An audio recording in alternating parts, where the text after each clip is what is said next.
द्रौपदी का 5 पतियों के साथ कैसा था संबंध। द्रौपदी भारत की वह प्रथम महिला है जिसके 5 पति थे या वह 5 पुरुषों के साथ रहती थी। द्रौपदी की कथा बहुत कम लोग ही परिचित होंगे। क्या उस काल का समाज बहुपतित्व वाला स्त्री को एक्सेप्ट कर सकता था?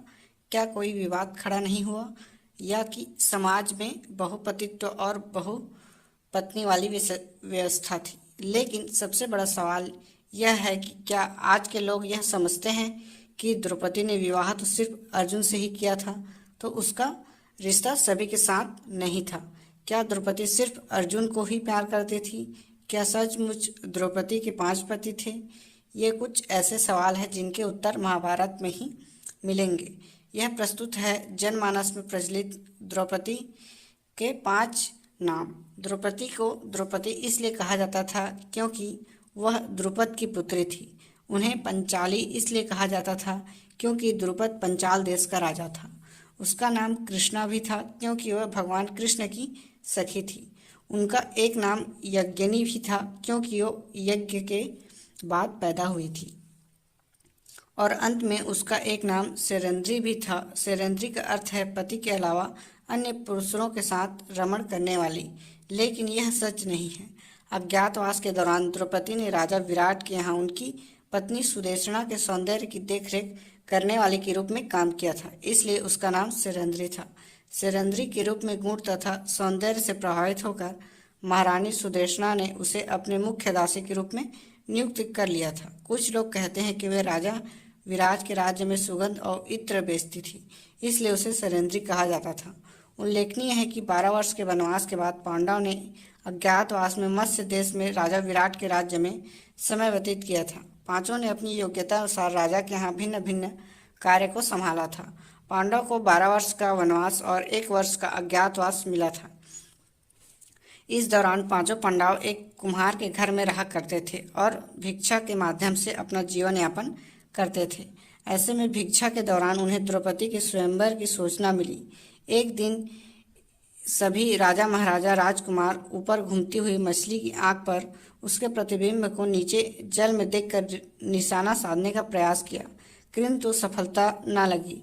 वे कांतिहीन होकर स्थान पर लौट गए। इस असफलता से लोगों ने जरासंध, शैल, शिशुपाल और दुर्योधन, दुशासन आदि कौरव भी सम्मिलित थे। कौरव के असफल होने पर एक ब्राह्मण ने राजकुमारी को प्राप्त करना चाहा। ब्राह्मण के वेश में अर्जुन तौल पात्र में प्रतिबिंब को देखते हुए एक ही बाण से निशाना लगा डाला। द्रौपदी ने तुरंत आगे बढ़कर अर्जुन के गले में वरमाला डाली।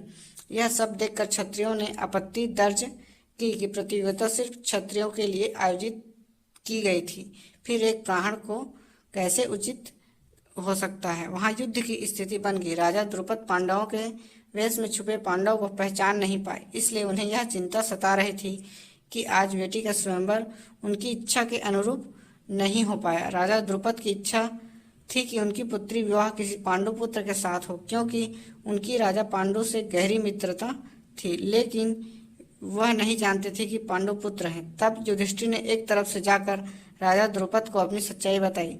राजा द्रुपद की खुशी का ठिकाना नहीं रहा। स्वयंवर की इस शर्त को अर्जुन ने पूर्ण किया था। तब कायदे से द्रौपदी का विवाह अर्जुन के साथ हो जाना था, लेकिन धर्मराज युधिष्ठिर की बात सुनकर द्रुपद प्रसन्न हो गए।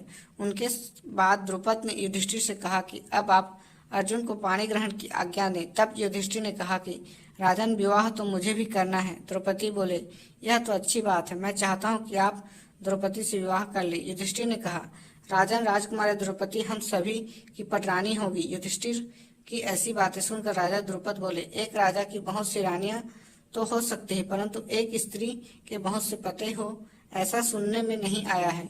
युधिष्ठिर, आप तो धर्म के जानकार धर्मराज हैं, आपको ऐसी बातें नहीं करनी चाहिए। आपको तो यह सोचना भी नहीं चाहिए। युधिष्ठिर के साथ द्रुपद इस बात पर विचार कर रहे थे, तभी वहां वेद व्यास आए और उन्होंने राजा द्रुपद को एकांत में ले जाकर समझाया। व्यास ने कहा कि द्रौपदी अपने पिछले जन्म में बहुत सुंदर युवती थी। सर्वगुण संपन्न होने के कारण उसे योग्य वर नहीं मिला, इसलिए उसने भगवान शंकर की तपस्या की और शंकर जी प्रकट हुए। उस द्रौपदी समय ने हड़बड़ाहट में 5 वर मांगे, इसलिए उसे शिव जी ने वरदान के कारण इस जन्म में 5 पति प्राप्त होंगे। आप इसे पांडव की पटरानी बनने से नहीं रोक सकते। यह सुनकर द्रुपद ने कहा, भगवान शंकर ने जैसा वर दिया है वैसा ही होना चाहिए, फिर चाहे धर्म सम्मत हो या अधर्म। तब द्रुपद ने व्यास जी के साथ युधिष्ठिर के पास जाकर कहा कि आज ही विवाह के लिए शुभ दिन और शुभ मुहूर्त है। आज चंद्रमा पुष्प नक्षत्र पर है, इसलिए आज द्रौपदी के साथ पानी ग्रहण करो। यह निर्णय होते ही द्रौपदी को श्रृंगारित कर मंडप में लाया गया। पांचों पांडव भी सज धज कर मंडप में पहुंचे। पांचों ने एक एक दिन द्रौपदी से पाणी ग्रहण किया। राजा द्रुपद ने दहेज में बहुत से रत्न, धन और गहनों के साथ हाथी घोड़े भी दिए। तब द्रुपद की रानियों ने कुंती के पास आकर उनके पैरों पर सिर रखकर प्रणाम किया। कुंती ने द्रौपदी को आशीर्वाद दिया। भगवान श्री कृष्ण ने भी पांडवों का विवाह हो जाने पर भेंट के रूप में अनेक उपहार दिए। पांडु पुत्र भीमसेन, अर्जुन, नकुल और सहदेव ने प्रतिदिन की भांति अपनी भिक्षा को लाकर उस सायकाल भी अपनी ज्येष्ठ भ्राता युधिष्ठिर को निवेदन कर किया कि भिक्षा का विवरण किया जाए। उदाहरण हृदय कुंती ने भीतर से द्रौपदी को देखकर कहा कि बद्दे, तुम भोजन का प्रथम भाग लेकर उसे बलि वेश्य को करो और इन ब्राह्मणों को भिक्षा दे दो। अपने आसपास जो दूसरे मनुष्य आश्रित भाव से रहते हैं उन्हें भी अन्न परोसो। फिर जो शेष बच जाए उसका आधा हिस्सा भीमसेन के लिए रखो। पुनः शेष 6 भाग करके 4 भाइयों के लिए 4 भाग पृथक पृथक रख दो। पश्चात मेरे और लिए 1 भाग अलग से परोस दो। उनकी माता कहती है, कात्यायनी, ये जो गजराज के सामने शरीर वाले हष्ट पुष्ट गोरे योग बैठे हैं, इनका नाम भीम है। इन्हें अन्न का आधा भाग दे दो, क्योंकि यह वीर सदा से ही बहुत खाने वाले हैं। राजा द्रुपद के पुत्र धृष्टद्युम्न पांडव के पीछे पीछे उनका सही ठिकाना जानने और उन्हें सही प्रकार से समझने के लिए वेश बदलकर आगे आ रहे थे। उन्होंने पांडव की चर्चा सुनी, उनका शिष्टाचार देखा और वे प्रसन्न हुए इस बात के लिए कि मेरी पुत्री सुखपूर्वक रह रही है। एक दिन की बात है, पांडव और ब्राह्मण लोग आश्रम में बैठे थे। उसी समय द्रौपदी और सत्यभामा भी आपस में मिलकर एक जगह बैठी थी। दोनों ही आपस में बातें करने लगी।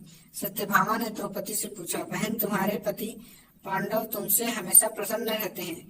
मैं देखती हूँ कि वे लोग सदा तुम्हारे वश में रहते हैं। तुम मुझे भी कुछ बताओ कि मेरे श्याम सुंदर भी मेरे वश में रहे। तब द्रौपदी बोली, सत्यभामा, ये तुम मुझसे कैसे दुराचारणी स्त्रियों के बारे में पूछ रही हो? जब पति को यह मालूम हो तो वह अपनी पत्नी के वश में नहीं हो सकता। तब सत्यभामा ने कहा, आप तो बताइए कि आप पांडव के साथ कैसा आचरण करती है? उचित प्रश्न जानकर तब द्रौपदी बोली, सुनो, मैं अहंकारी और काम क्रोध को छोड़कर बड़ी ही सावधानी से सभी पांडवों की स्त्रियां सहित सेवा करती हूँ। मैं ईर्ष्या से दूर रहती हूँ, मन को काबू में रखकर कटु भाषण से दूर रहती हूँ, किसी भी समक्ष असभ्यता से खड़ी नहीं होती हूँ, बुरी बातें नहीं करती और बुरी जगह पर नहीं बैठती। पति के अभिप्राय को पूर्ण संकेत समझकर अनुसरण करती हूँ। देवता, मनुष्य, सजा धजा या द्रुपवान कैसा ही पुरुष हो, मेरा मन पांडव के सिवाय और कहीं नहीं जाता। उनके स्नान किए बिना मैं स्नान नहीं करती, उनके बैठे बिना स्वयं नहीं बैठती। जब जब मेरे पति घर में आते हैं मैं घर साफ रखती हूँ, समय पर भोजन कराती हूँ, सदा सावधानी रहती हूँ और घर में गुप्त रूप से अनाज हमेशा रखती हूँ। मैं दरवाजे के बाहर जाकर खड़ी नहीं होती हूँ। पतिदेव के बिना अकेले रहना मुझे पसंद नहीं। साथ ही सास जो मुझे धर्म बताए हैं मैं सभी का पालन करती हूँ, सदा धर्म की शरण में रहती हूँ।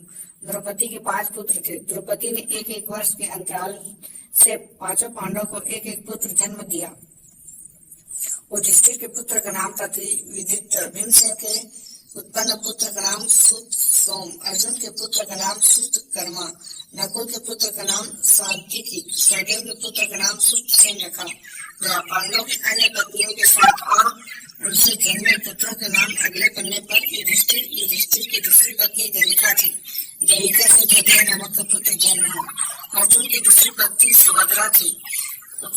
उपलु और चित्रांगदा नामक 3 और पत्नियां थी। सुभद्रा से अभिमन्यु, उपलु से इरावत, चित्रांगदा से बहुवहन नामक पुत्रों का जन्म हुआ। भीम, द्रौपदी के अलावा भीम की हिडिंबा और बलधरा नामक 2 और पत्नियां थी। हिडिंबा से घटोत्कच और बलधरा से नकुल। द्रौपदी के अलावा नकुल की 1 और पत्नी थी जिसका नाम कर्णवती था। कर्णवती से निर्मित नामक पुत्र का जन्म हुआ। सहदेव की दूसरी पत्नी का नाम विद्या था जिससे इनका सुहोत्र नामक पुत्र जन्म हुआ। दोस्तों, वीडियो आपको कैसी लगी? आगे कमेंट में जरूर बताएं। उसी के वीडियो देखने के लिए चैनल को सब्सक्राइब करें, ऑलवेज क्लिक करें। Thank you.